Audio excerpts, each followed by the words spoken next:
Então, pessoal, na prova de hoje, nós vamos resolver uma prova que foi aplicada para a Prefeitura Municipal de Passira, uma cidadezinha lá do estado do Pernambuco. Esse concurso, pessoal, foi aplicado em 2020 para o cargo de eletricista predial. Quem elaborou a prova foi a Contemax. Essa é a prova de número 11, a prova de eletricista. Recordando que esse canal resolve apenas questões específicas, ok? Resolvemos apenas questões específicas para a área de elétrica, para cargo de eletricista, de eletrotécnico e de engenheiro eletricista. Na prova de hoje tem 20 questões. A primeira delas é a seguinte: assinale a alternativa que define corretamente um instrumento de medidas elétricas que é usado para determinar a intensidade de corrente elétrica. Qual é o instrumento que mede a corrente elétrica que passa no fio ou circuito elétrico? Qual desses é o instrumento que mede corrente elétrica? Chave de fenda não mede muito, barômetro também não. O alicate não, o alicate é um equipamento, um instrumento de corte, pode ser utilizado para corte. O amperímetro sim, está aqui, ó. Quem mede corrente elétrica é o amperímetro. E o watímetro mede potência. Portanto, questão 21, bem simples, né? Questão 21, o instrumento que mede corrente elétrica é o amperímetro, letra D. Questão 22. Dispositivo de manobra mecânico e de proteção capaz de estabelecer, conduzir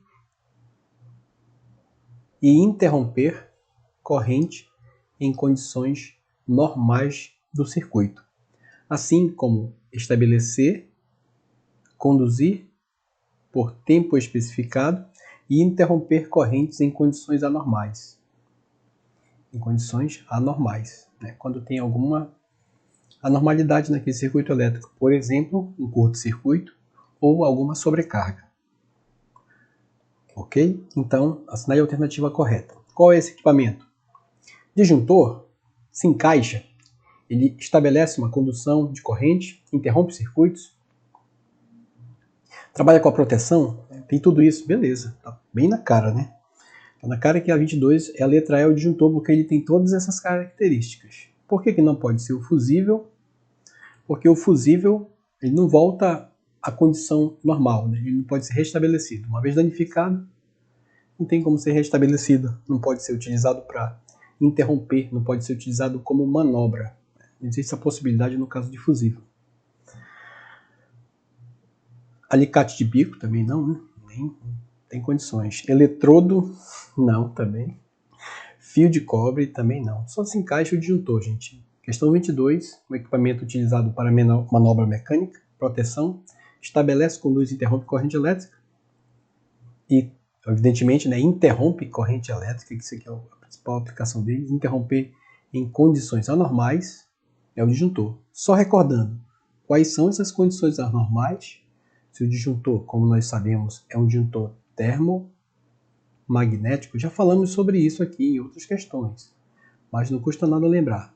O disjuntor termomagnético ele opera em duas circunstâncias: em condições térmicas, ou seja, em condições de sobrecarga, quando a corrente se eleva progressivamente, ou em condições de curto-circuito, é quando ele atua com a proteção magnética.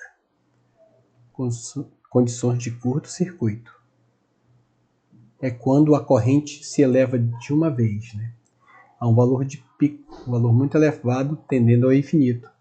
É o conceito de curto-circuito. Questão 23. Assinale a alternativa incorreta. O que está incorreto abaixo?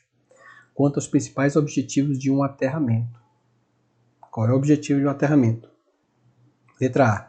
Escoar as cargas estáticas geradas nas carcaças dos equipamentos. Beleza. Se tiver um equipamento ligado com alguma carga estática, alguma fuga de corrente para a carcaça do equipamento, para a parte metálica, o que ele vai fazer? Ele vai escoar essa carga para onde? Para a terra, para você não tomar choque. Acontecia muito antigamente. Você ia beber água na geladeira, tocava na parte metálica, descalço, você tomava um choque.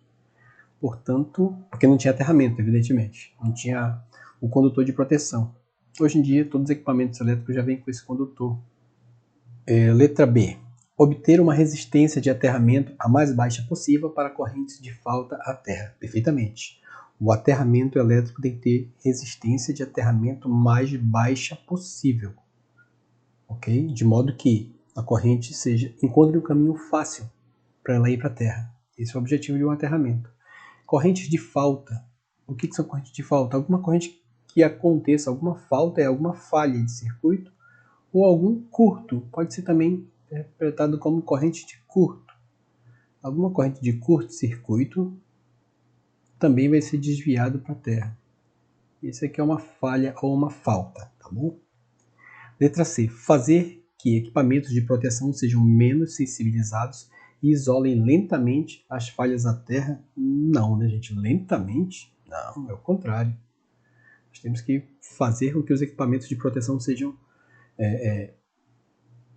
Lentamente não, aqui que está o erro, né? As falhas na Terra não, tem que ser rápido, esse percurso de corrente tem que ser bem rápido, né? O caminho entre o equipamento, ou a falha, ou o local de falha ou de falta na instalação, até a Terra.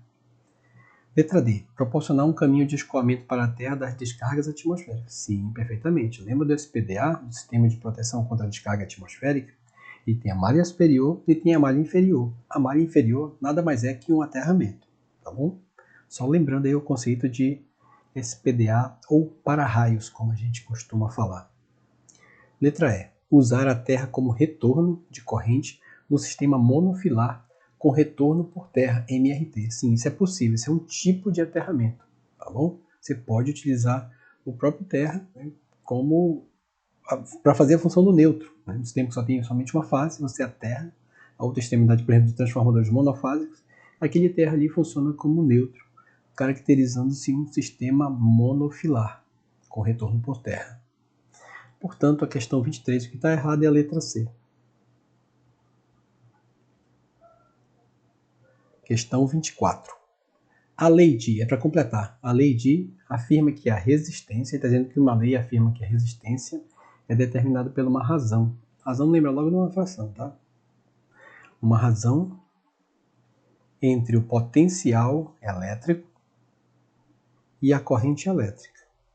Está dizendo que potencial, gente, esse termo aqui, o mais correto seria diferença de potencial, que é a mesma coisa que tensão.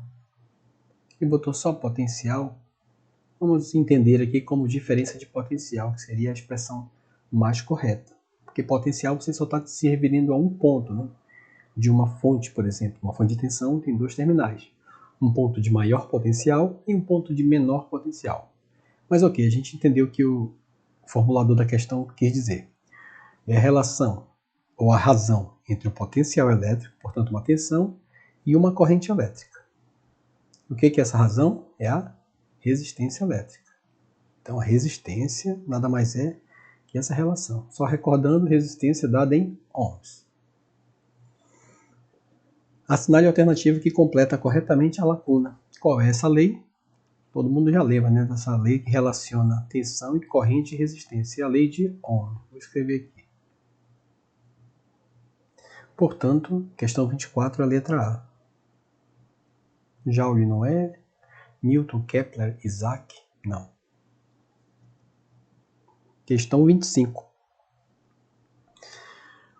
Os, mesma coisa, para completar a frase. Os, ele diz aqui que o equipamento são dispositivos usados para abaixar ou aumentar. Quem que abaixa ou aumenta o quê? A, qual é o segundo item? Tem uma outra palavra aqui. E a corrente elétrica. Vamos só pegar até esse ponto aqui, ó. Qual é o equipamento que é usado para aumentar e abaixar alguma coisa aqui, que a gente não sabe o que é? E corrente elétrica. Já está na cara, né, gente? De cara você lembra que o equipamento que é usado para elevar e aumentar, a outra grandeza que ele eleva ou abaixa é a tensão. E qual é esse equipamento que eleva e abaixa a tensão e corrente? É o transformador.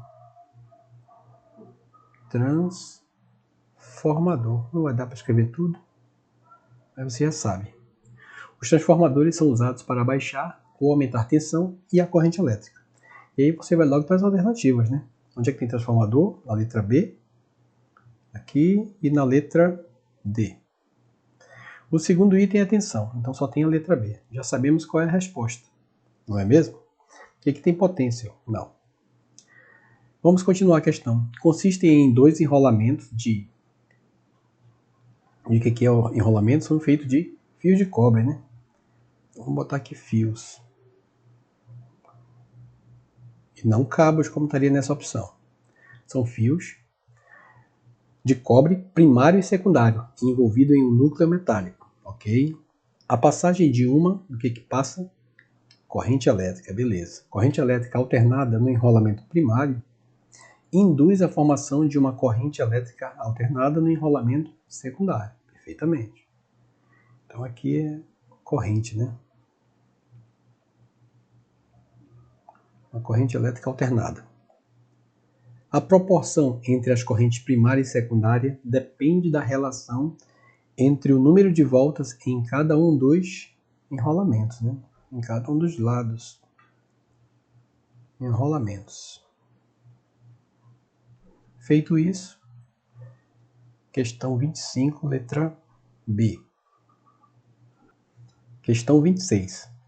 Qual a diferença de potencial que estão submetidos os terminais de uma torneira elétrica que apresenta uma resistência de 40 ohms, igual a 40 ohms, quando percorrida por 35 amperes. Ele quer saber o que mesmo? Qual a diferença de potencial, né? Qual é a tensão?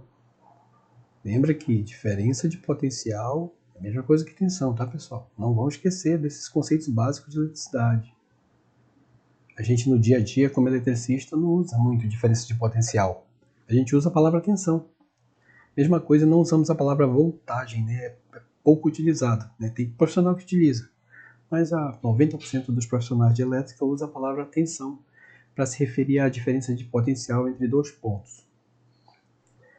Então, qual é essa tensão? Quando nós temos aqui uma resistência, né? Nós temos aqui uma corrente elétrica. Lembra da lei de Ohm? É igual a resistência vezes a corrente. Nós temos a resistência e nós temos a corrente. Não tem errada, né? A tensão vai ser a resistência, que é 40 ohms, está no problema, vezes a corrente elétrica, que é dada 3,5. Fazendo esse produto aí dá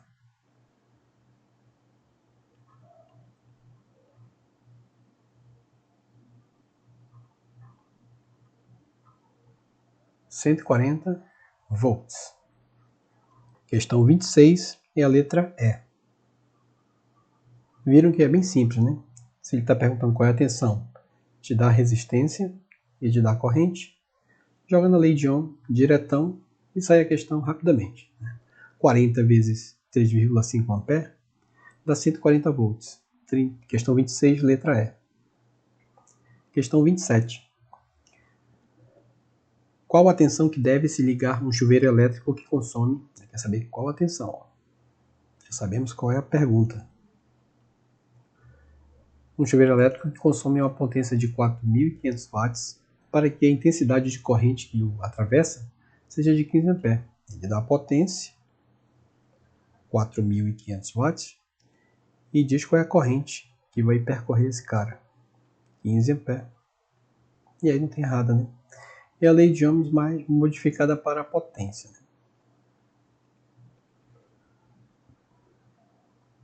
Isolando a variável tensão, vai ser potência dividido pela corrente. Não vai errar essas operações básicas, pessoal. Vamos ter atenção nesse ponto aqui.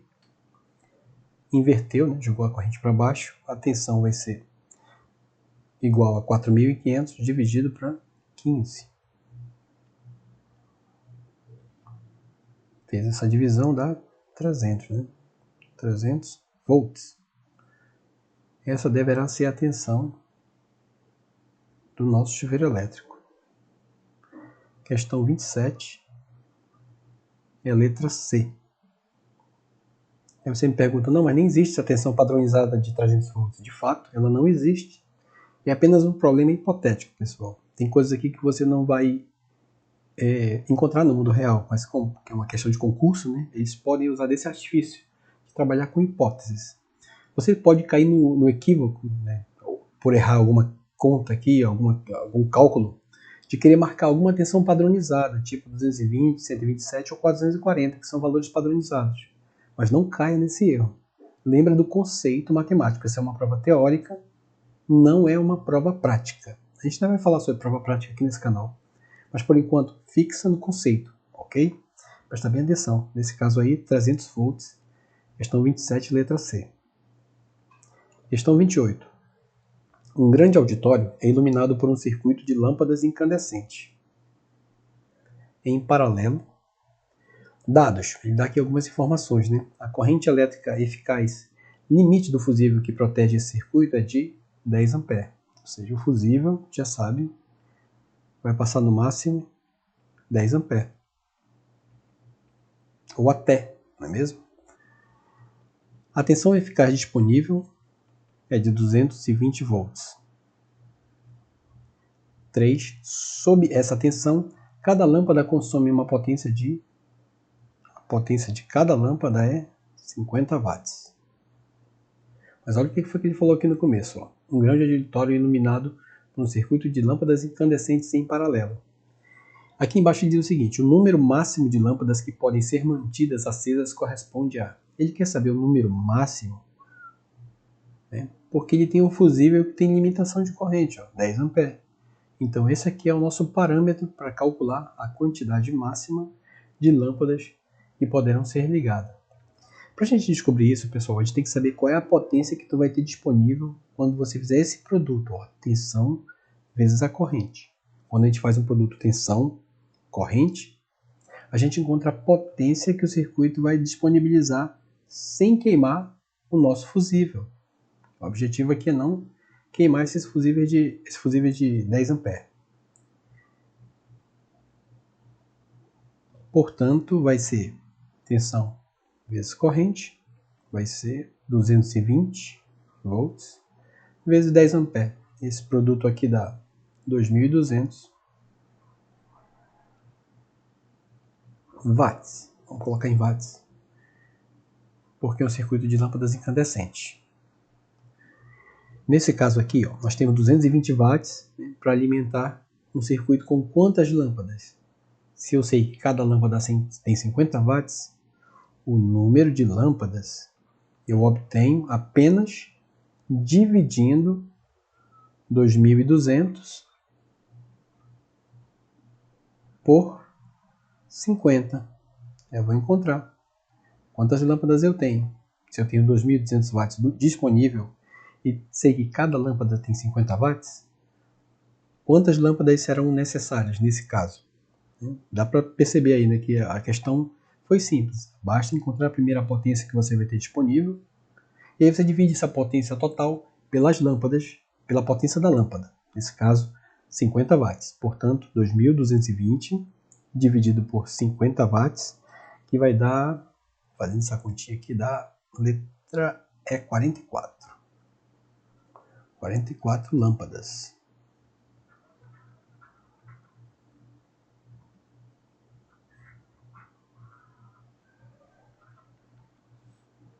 Questão 28, letra E.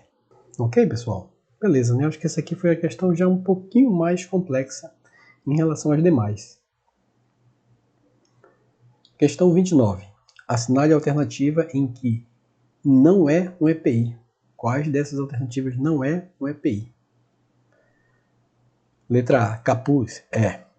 Letra B, máscara de solda, com certeza. Letra C, respirador de fuga, também. Letra D, redes de proteção. Que estranho, né? Redes de proteção não é caracterizado como EPI. Creme protetor, sim. Protetor solar, por exemplo, é um EPI. Redes de proteção não é um EPI. Questão 29, letra D. Questão 30. Assinale a alternativa incorreta. O que é incorreta dessas alternativas? A dedeira de segurança é para a proteção dos dedos contra agentes abrasivos e escoriantes. Perfeitamente. Esse aqui é o item correto. Letra B. O creme protetor de segurança para a proteção dos membros superiores contra agentes físicos de acordo com a portaria tal. Ele diz aqui qual é a portaria tal. A resposta diz que essa aqui está incorreta, tá, pessoal? Eu, sinceramente, não sabia essa questão. Eu até pesquisei sobre ela, mas vamos tomar aqui como letra B, até porque ela é da área de segurança. Mas vamos ler as alternativas. Letra C. A meia de segurança é para a proteção dos pés contra baixas temperaturas. Perfeito. É outro EPI também, é pouco utilizado no nosso caso, mas onde tem regiões frias. Letra D. A abraçadeira de segurança é para a proteção do antebraço contra agentes cortantes. Perfeito, correto também. O respirador de fuga é para a proteção das vias respiratórias contra agentes químicos em condições de escape de atmosfera, imediatamente perigosa à vida e à saúde ou com concentração de oxigênio menor que 18% em volume. Também está correto, diz o gabarito da questão. Mas, sinceramente, aqui eu não sabia essa resposta. Eu apenas olhei o gabarito e aqui diz que esse creme protetor de segurança para a proteção dos membros superiores contra agente físico, diz que está incorreto. Enfim, questão 30, letra B. Questão 31. Agora a gente volta para uma questão técnica, saímos numa questão de segurança. Diz o seguinte: um chuveiro bifásico de 5.500 watts é alimentado em 220 volts. A corrente de linha que circula em sua resistência é igual a... Quer saber a corrente, né?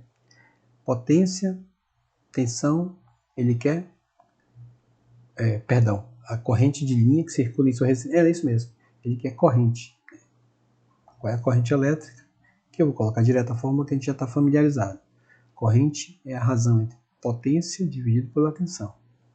Dividir 5.500 por 220, a nossa corrente vai ser, questão 31, letra B, 25 ampere. Só fazer essa divisão, né, pessoal? Que não tem errada, não.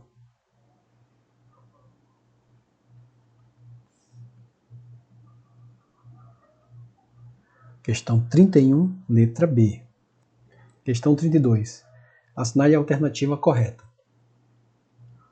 Uma residência com consumo de 324 kWh mensal, custando 33 centavos, né, por kWh, pagará à concessionária a seguinte quantia. Quer saber, quanto você vai pagar, né, por mês, se ele te dá o consumo mensal, olha só, vê as informações. Ele quer saber quanto você vai pagar em reais, né, o valor X aqui, por mês também. E quanto é esse valor por mês? Não tem muito nem o que fazer, né, pessoal? Olha só como é simples. Se cada quilowatt é 33 centavos, eu só preciso fazer esse produto. Multiplicar o valor de 1 kWh, né? Esse aqui é o valor de 1 kWh, né? Pela quantidade total de quilowatt. Tá? Preço por quilowatt, esse aqui é o valor do quilowatt consumido.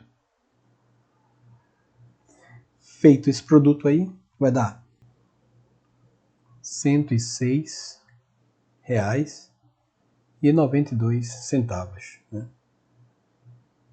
Que é o valor total. Ok? Só procurar a resposta, questão 32, letra B, novamente.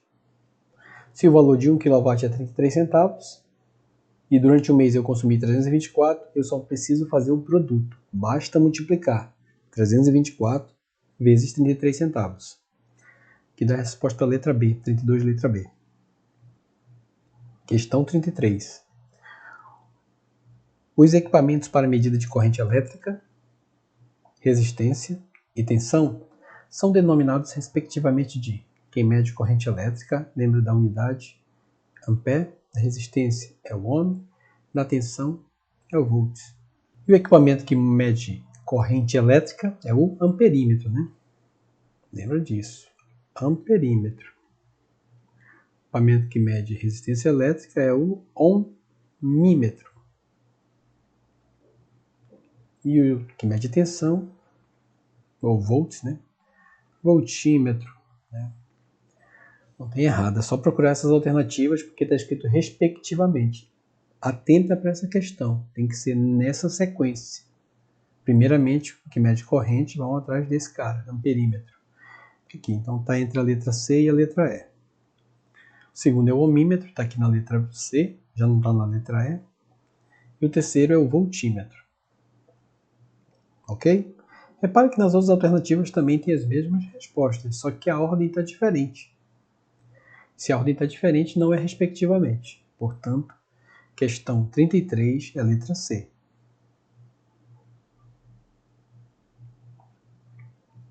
Questão 34. Os serviços de segurança são serviços essenciais numa edificação para a segurança das pessoas e para evitar danos ao ambiente ou aos bens. Assinale a alternativa que não é um serviço de segurança. O que não é um serviço de segurança? Letra A. Pontos de tomada. Não é um serviço de segurança, né? Então já está na cara aqui, ó. Pontos de tomada é um serviço é uma instalação necessária, né? Útil. A iluminação de segurança, ou iluminação de emergência, é um serviço de segurança. Letra C. Elevadores para a brigada de incêndio e bombeiros, sim. Sistema de alarme, está na cara, né? Contra incêndio e fumaça é um serviço de segurança. Sistema de exaustão de fumaça também. Portanto, pontos de tomada não é um serviço de segurança, é um serviço geral da elétrica. 34, letra A. Questão 35. Assinale a alternativa que representa um fenômeno físico que consiste na conversão de energia elétrica em calor. Isso a gente já fizemos questões aqui nesse canal sobre isso. Toda vez que você ouvir falar conversão de energia em calor, lembra da palavra efeito Joule. Lembra disso. Conversão de energia em calor. E toda vez que um equipamento é percorrido por corrente elétrica, ele vai aquecer. Né? Esse processo de aquecimento, ou seja, de produção de calor, devido à circulação de corrente elétrica, dá-se o nome de efeito Joule. Questão 35 é a letra A. Letra B, efeito borboleta. Não é, né, pessoal? Efeito borboleta eu lembrei do filme, mas na verdade tem uma teoria do efeito borboleta. Né? Diz que o bater de asas de uma borboleta em um ponto tem um impacto em outra parte, né, do planeta. Mas enfim, não é esse.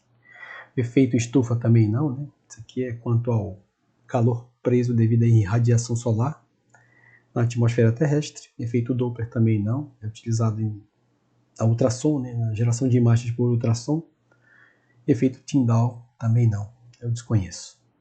Portanto, questão 35, que transforma energia elétrica em calor, é efeito Joule, letra A. Questão 36. Uma estufa de aquecimento tem uma resistência de 25 ohms e é alimentada pela rede elétrica de 220 volts. Então, já tens a resistência dessa estufa e tens a tensão que alimenta essa estufa, 220 volts. O valor da corrente elétrica que circula na estufa é D. Quer saber a corrente? Qual é essa corrente, pessoal? Tá bem na cara aí, né? Lei de Ohm, bem tranquilo. Corrente é igual a tensão sobre resistência. Então, só dividir a tensão, que é 220, pela resistência, que é 25, e a nossa corrente elétrica vai ser igual a 8,8 ampere.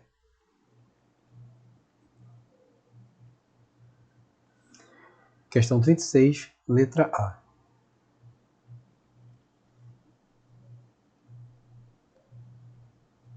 Questão 37.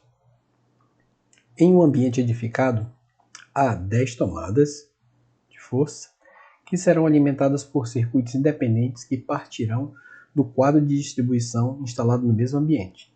As tomadas possuem as seguintes especificações: 5 tomadas de 10 A, fase neutra e terra. 3 tomadas de 10 A, 2 fases e terra. E 2 tomadas de 10 A, 3 fases e terra. Todos os circuitos são protegidos por disjuntores termomagnéticos, que serão montados no quadro de distribuição da seguinte forma. Assinale a alternativa correta. Aqui ele vai falar sobre os disjuntores, que vai proteger esses 3 conjuntos. São 3 conjuntos, pessoal, olha só. Esse, aí tem esse aqui que tem as 3 tomadas, né? E tem esse outro aqui, que tem mais duas.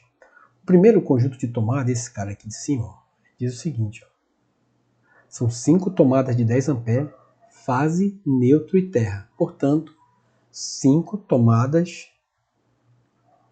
monofásicas, né? Beleza, primeiro caso.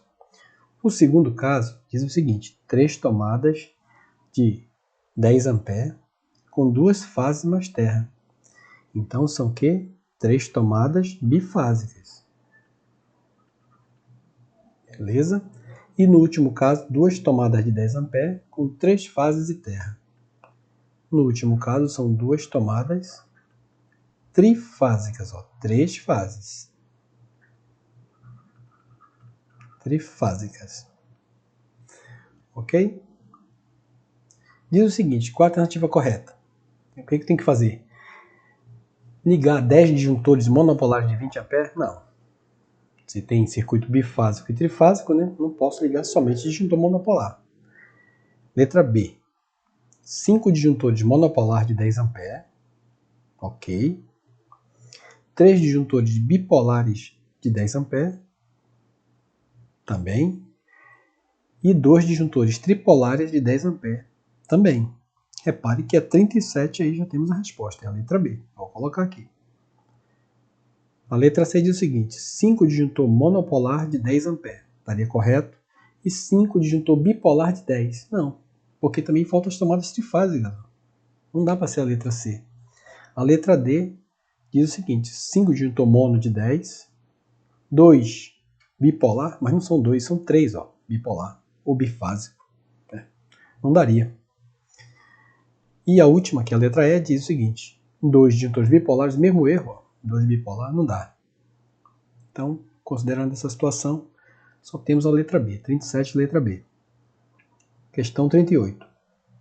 Os condutores de alimentação elétrica das máquinas e equipamentos devem atender aos seguintes requisitos mínimos de segurança, exceto, ou seja, ele dá 4 requisitos corretos e um que não é correto. Quando ele bota esse exceto, quer dizer que tem uma questão errada.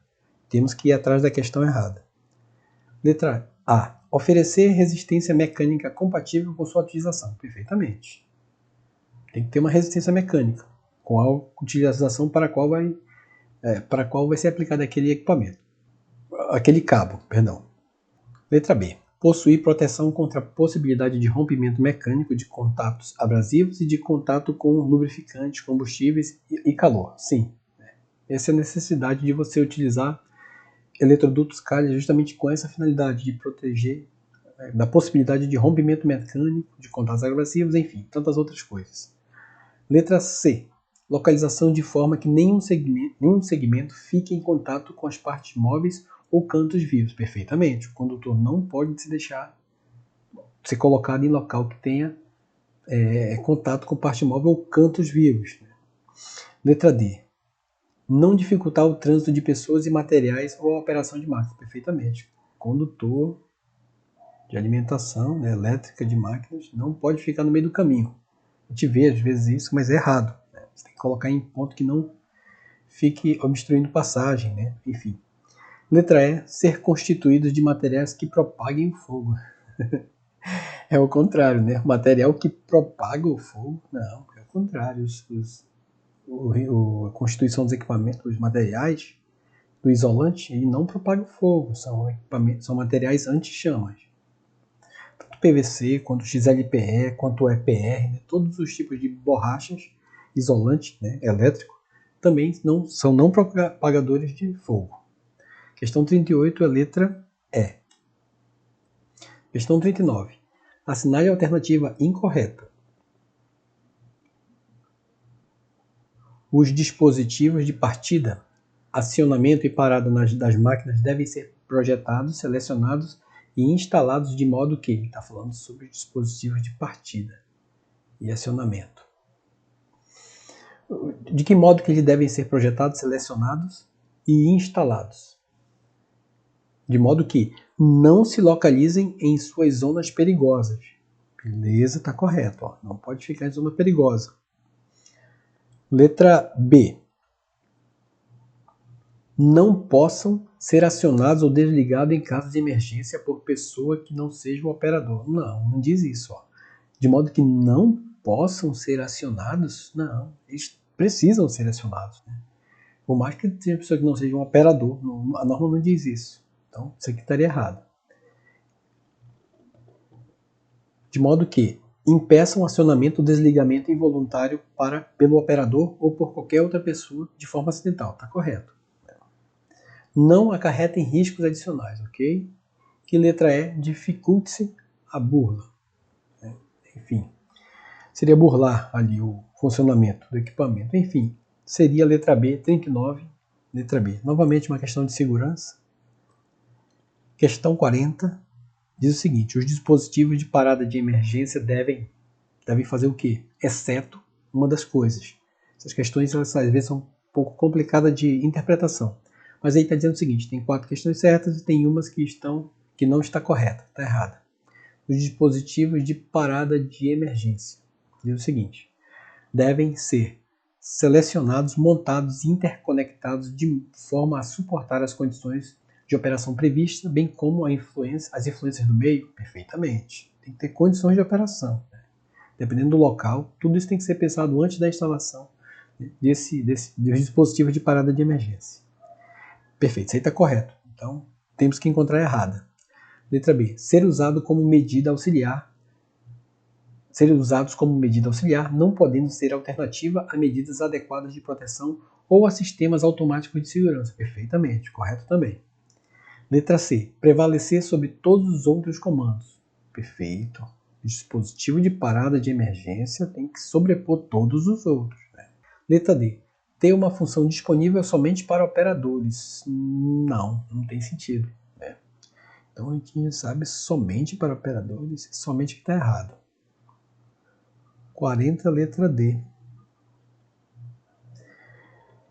Letra E, provocar a parada de operação ou processo perigoso em período de tempo tão reduzido quanto tecnicamente possível, sem provocar riscos suplementares. Ou seja, você apertou um botão de emergência, de parada de emergência, ele tem que ser acionado num tempo tão reduzido quanto tecnicamente possível, ou seja, o mais rápido que se possa fazer. Veja, o equipamento deve operar. Enfim, questão 40 é a letra D. Ok, pessoal. Finalizamos mais uma prova. Peço que você, por favor, se inscreva no canal, curta e compartilhe se você gostou desse vídeo. Evidentemente que se não gostou, não precisa. Mas se você está gostando do conteúdo e ele está te ajudando, por favor, se inscreve no canal e acompanhe nosso trabalho. Um forte abraço a todos, fique com Deus e até a próxima, se Deus quiser.